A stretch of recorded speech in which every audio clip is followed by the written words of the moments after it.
Yes, I have a thermal base layer on because I don't think I need to tell you, it is brass monkeys out there this morning, but it is still a Saturday morning. It is still 9 o'clock. Yes, that could only mean one wonderful thing. It's time for the Monster Magic Saturday Show. Let's do this.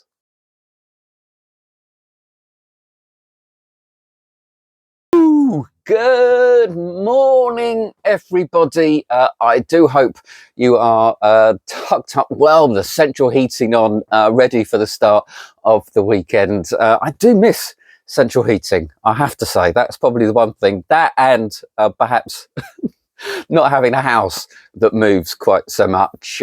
But the good news this week, or sort of good news, is that nobody managed to get all of the differences. Though we played Spot the Difference last week, things behind me moved around. No one got all of them. So that means it's a rollover week. Yes.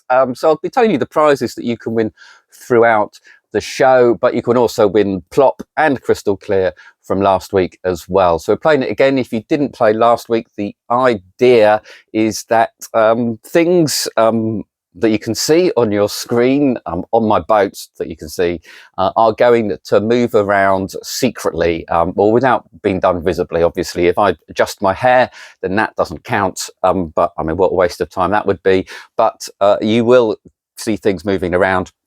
You just got to name them in the comments, and then you will be put into a draw for win all of the lovely, lovely prizes on a rollover week in next week. So I shall pull them all out of a saucepan next week. But come on, enough of my gabbling. Let's see what's first up.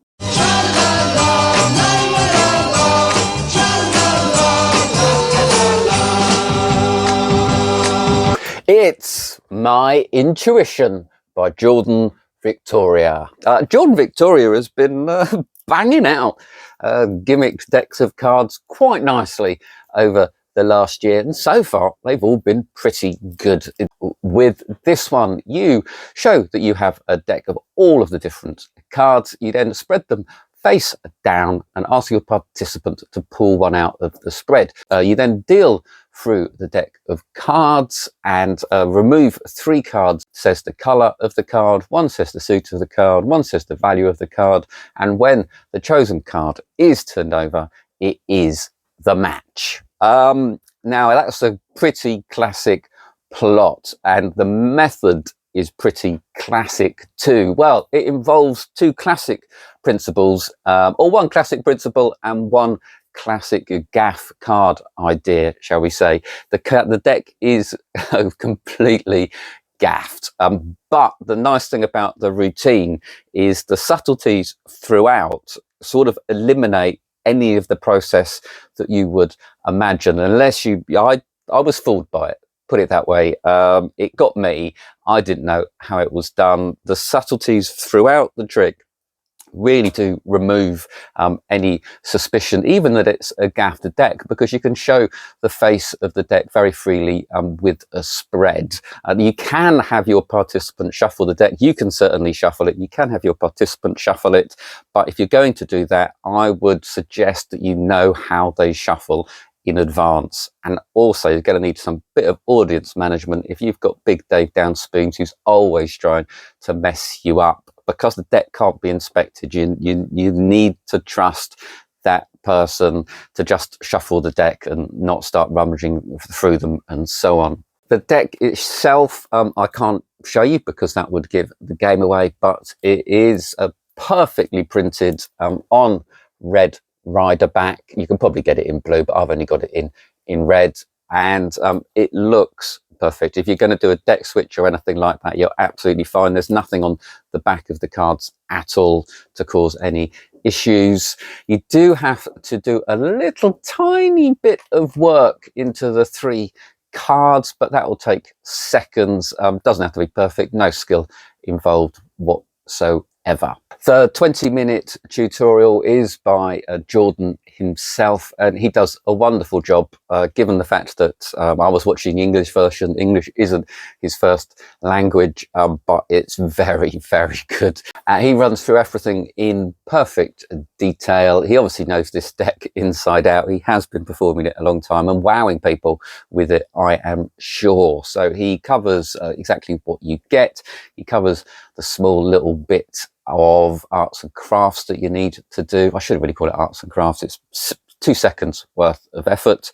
And he then shows the setup. He then runs through the performance. He also runs through any issues that you might have, all of the subtleties and so on. There is a chance that someone might select one of the 3 cards that you need to reveal the revelation. That is covered as well, and really is only going to happen a tiny amount of the time. For me, I think it is a wonderful routine, really strong card magic. You do need a table, really, for this. That is the one issue. You can probably try and work it as an in the hands effect if you really must, but ideally it's more of a performance piece at a table. You want to be spreading those cards and showing that all of the cards are present and that it's a normal deck a few times. So I would suggest it's best suited for a good parlor show, really, or, you know, and I'm not saying that has to be a paid gig, and it could just be you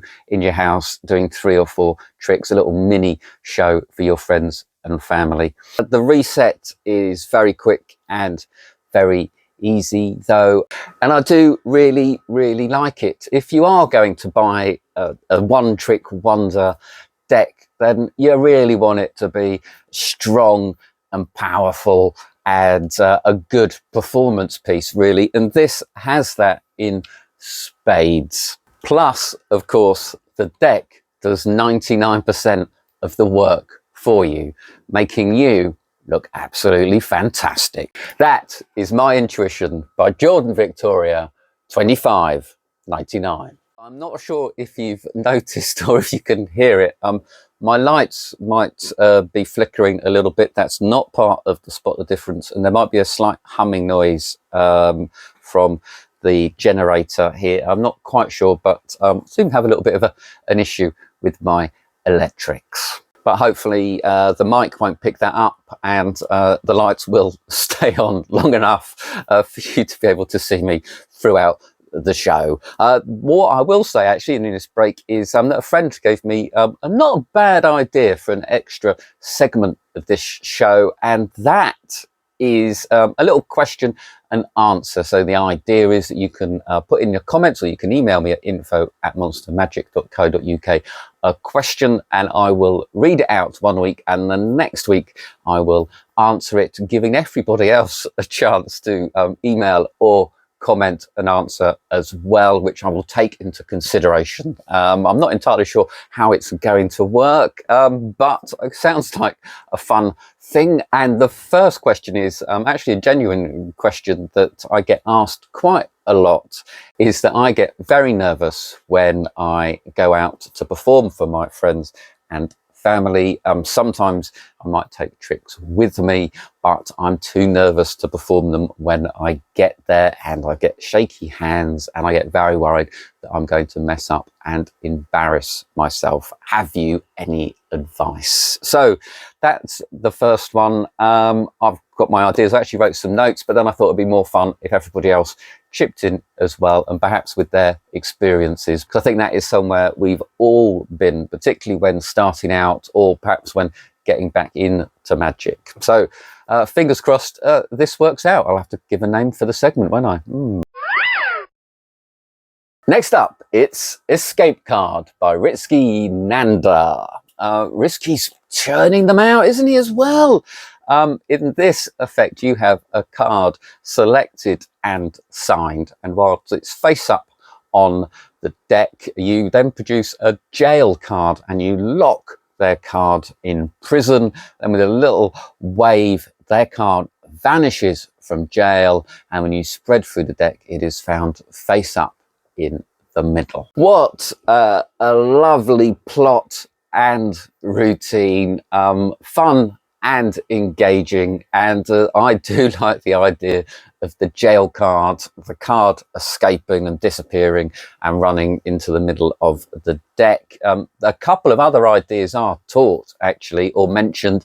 So Rizki also uses it as a card to pocket as well, so it vanishes from the deck and will appear in your pocket or perhaps any other location you care to think of. To do that, obviously you will probably need to learn how to palm and get a card off the top of the deck, but I do stress that isn't as hard as people often think it is, especially when in this case they have the little jail card to check out whilst you are doing the dirty work, and then you can openly go in to your pocket and pull out the card.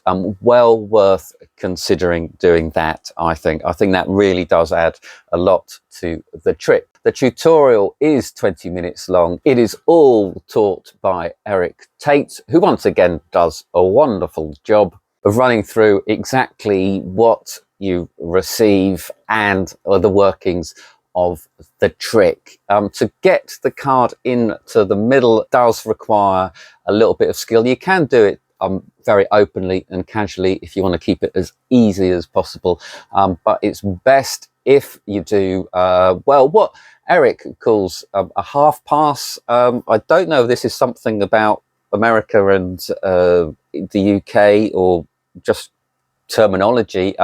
For me, it's a turnover pass, but he calls it a half pass. Who am I to argue? Regardless, it is one of the easiest passes to get away with. Mechanically, it is very straightforward. The casual motivation of turning over the deck gives you lots and lots of cover. So it's not like it's got to be impossible. What scares people with the usual classic pass is that it's sort of done out in the open. There's no cover. That's why people have invented riffles and so on. This doesn't have that. It's just a simple turning over of the deck, and it is a pass that I use quite a lot, I have to say. I actually come up with several different methods for it, sort of blending it with the Herman pass and the spread pass, so you don't actually have to turn it over. You more just turn it on its side and straighten it out. Perhaps there's another booklet in that, but it's well worth learning. It's a good, easy skill to learn. But as I said, a simple cut will be suffice if you are the sort of person who gets nervous about performing for their friends. Let me show you what you get in here. Well, I can't show you everything. I'm not going to show you the gimmicky bit. I shall show you the jail card. There you go. So that's the jail card. That's the other side with a little broken vent where apparently your selection or the participant selection has vanished from. It's really nice, well printed, looks like a jail. There's no moving parts. That is the thing that I particularly like about this. There's no moving parts in this. The only real knack to it is, well, slight-wise, you're going to have to do a double turnover and a cut, but you do have to line this up. That is surprisingly easy and quick when you're relaxed. If you're the sort of person who gets nervous and the shakes, you might panic about it, but actually it is very clear how to line it up, and then with a quick wave of the deck, their card will vanish beautifully. It's a wonderful visual vanish, and I love the fact that it's achieved without any flaps or anything to go wrong. For me, this idea is one of the best ways to vanish a card easily and visually that I've seen in a very long time. It ticks a lot of boxes. For me, it's pretty easy to do. There's no wear and tear. It's a signed selection that can be given away at the end. It's a free choice. There's no forcing, and the visual vanish is beautiful. At the end of the routine, the jail card can be examined, their selection can obviously be examined, but you do end up with a gaff in the deck. That will ride along in the deck just fine if you're going to do some other tricks, but it's probably best if you get rid of that at the same time as putting the jail card away, just in case it gets selected or turns up somehow. You can of course combine it with easy lopes, any of your card to wallets or cards to impossible locations that you like, making it a really nice, versatile vanish and giving all of those tricks a little bit of a plot and a hook to hang them on. That is the Escape card by Rizki Nanda, 16.99.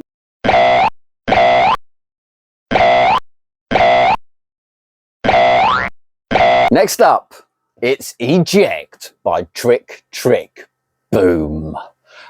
This is something I've had the pleasure of watching Noel develop throughout the years. I was still a prop dog when this was, I suppose, conceived in Noel's devilish mind. The idea is that you look for a Sharpie, you can't find one, and then one fires out of your pocket high into the air and you catch it. Well, that's the basic routine. That is what we were having a lot of fun with. What I've had a lot of fun with over the years is trying to catch that darn Sharpie. But there are lots and lots of other things you can do with it. It's one of those things that's limited only by your imagination. So you can do, well, my favorite is the portal. The idea of dropping it into one bag or one tube and having it come out of another tube somewhere else on the stage or somewhere else in the room for someone else to catch.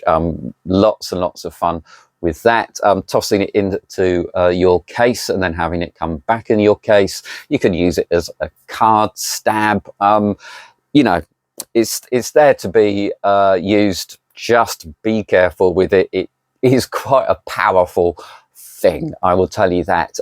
I love just the idea of looking for a pen and firing it, sort of thing I'd carry around. I used to tell you what, so I used to carry around those little match lighters on the inside of my coat pocket, so that if anyone asked me for a light, I could pull out a lit match. I could easily see myself wandering around with this, just dying for someone to ask me for a pen. Now you might think that is just a simple 1 second thing, but if you do it a lot, if you do it every time, if you're doing walk around gigs, if you're a professional, it's a great funny moment, certainly to open an act. A brilliant way to produce your Sharpie, and it's something they'll be talking about. I'm not sure who will enjoy it the most, you or your participants, but let me show you what you get, because this is probably the most amazing bit. I won't show you, well, you get all the charging stuff, okay, but that's what you will get. But this is what you get here. Now this,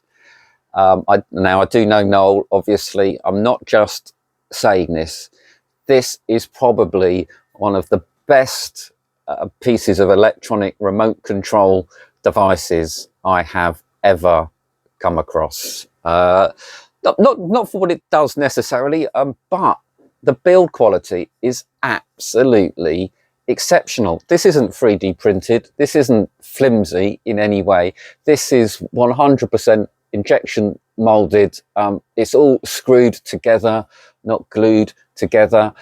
This knob here, so this knurled steel, proper metal turn knob here, that is to adjust the height and the power and so on. You've got indicators here to let you know that it's double locked. This is your light here to tell you how much charge you've got left on it. And let me tell you about the charge. So this thing is, I mean, generally speaking, it's off. Even there's no on and off switch. It doesn't matter. You charge it up. It only goes on really for the moment that you're actually using it, that eject moment. So you can charge it for just a few minutes and it will give you hundreds and hundreds of fires. What you also get, of course, is the remote control. Here you go. And this, again, is incredibly well thought out in its design and in its construction. It uses a standard, one of those standard button batteries, so you don't need to worry about charging this one up at all. And again, that battery should last you many ejects when you press this button. So what happens, the button here is nicely shaped, and that is so you can feel it through your pocket, through your clothing. It's small enough just to fit inside your hand, and you can press it without anyone seeing it or being suspicious. You can also take it out of your pocket whilst you're looking for a pen in your pocket, for example, so that's motivated. And of course, the pen flying in the air and then you handing it out for the participant to sign their card is plenty of misdirection for you to pop it back into your pocket. But you can also use it, so there's a little thing that you can put on top of here as well to make it a little bit higher.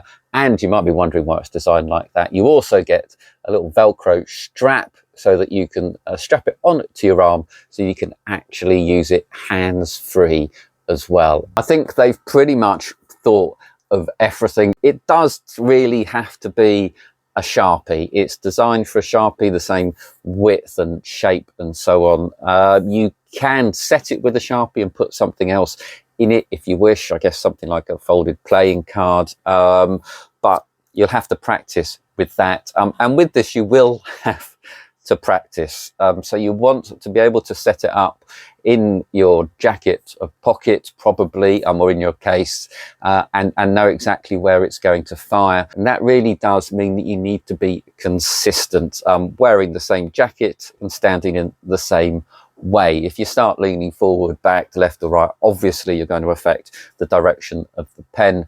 If you're wearing a different jacket, that will affect it as well. So simply just, it's very easy to adjust on the fly as well. So if you are wearing a jacket you haven't worn before and you are familiar with it, you'll be able to set it up, fire it a few times and suss out the correct height. It is a brilliant gadget, built to be bulletproof, built for the professional for sure. It can be a simple comedy moment in your act.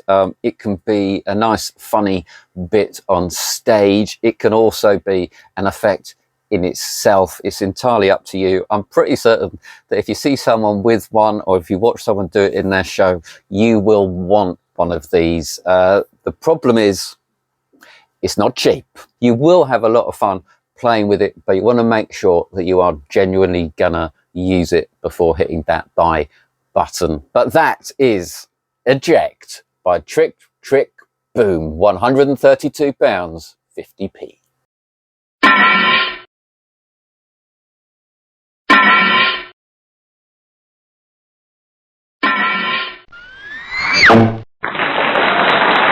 And finally, it is the Royal Mix-Up by Joel Anthony. I think this is about the third week in a row that Joel's had a trick out as well. I do know Joel, I'll keep saying it, so do bear with me if I go over the top with enthusiasm for tricks and so on.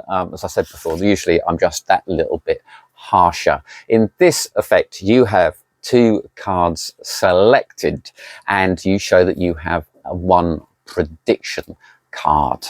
You ask the first participant what their card is and it matches your prediction perfectly.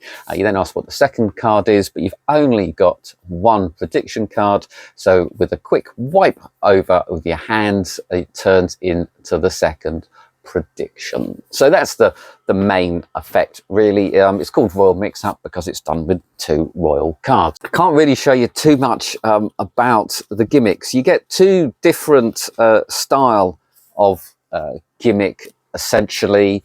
This one is the main one that I would use. It's quite hard to explain the difference.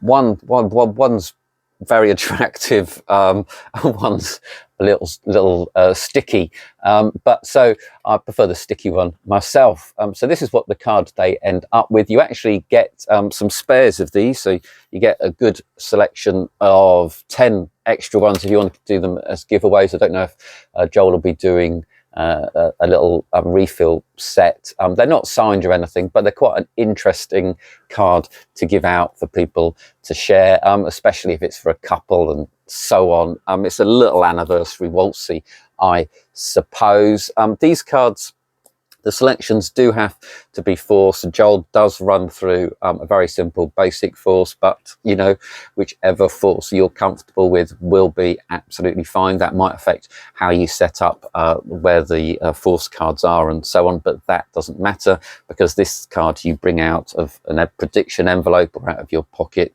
anyway, so this isn't in the deck. The gimmicks themselves are really well made. So there's a little extra, but I'll show you. So that's when the gimmick is set up there. So that's what it looks like. I think it looks absolutely fine, particularly from a distance of a couple of feet. You'll be absolutely golden. And then you've just got to master the little change. There are a couple of ways of doing it. Joel runs through them all. The simple, most basic one for me is the most logical, but he does give you lots and lots of options for you to run wild with. I think everything you get works really, really well. It's all really, really well made. I'm just not 100% sold on the effect. There's something about the oddness of this card that bothers me. I love the way it changes. That's really nice, really visual, and the method behind all of that, it's almost self-cleaning. You show your hands empty after you've done it really nicely. You can toss it up in the air after you've done it.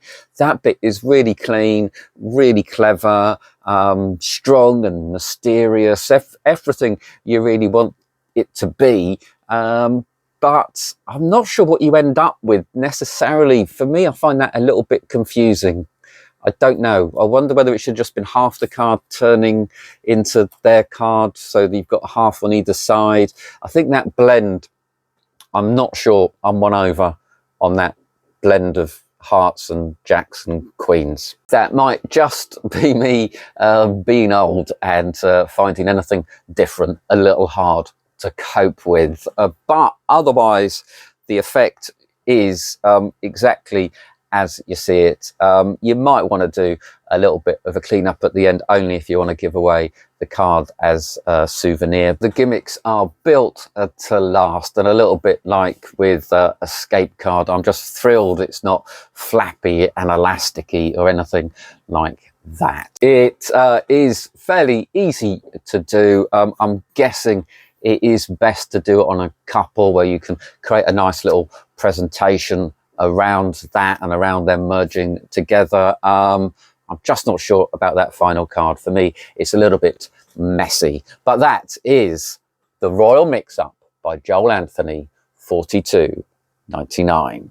And that's it for this week's show, I'm afraid. Right, let's mention the competition one last time. So in the comments, write down all of the differences that you have noticed going on behind me, and you can win Plop from last week, Crystal Clear from last week. You can win the Royal Mix-Up. You can win my Intuition, and you will also win, unbelievably, Eject by Trick Trick Boom. All of that, yes, on a Black Friday sale weekend. You can win all of that.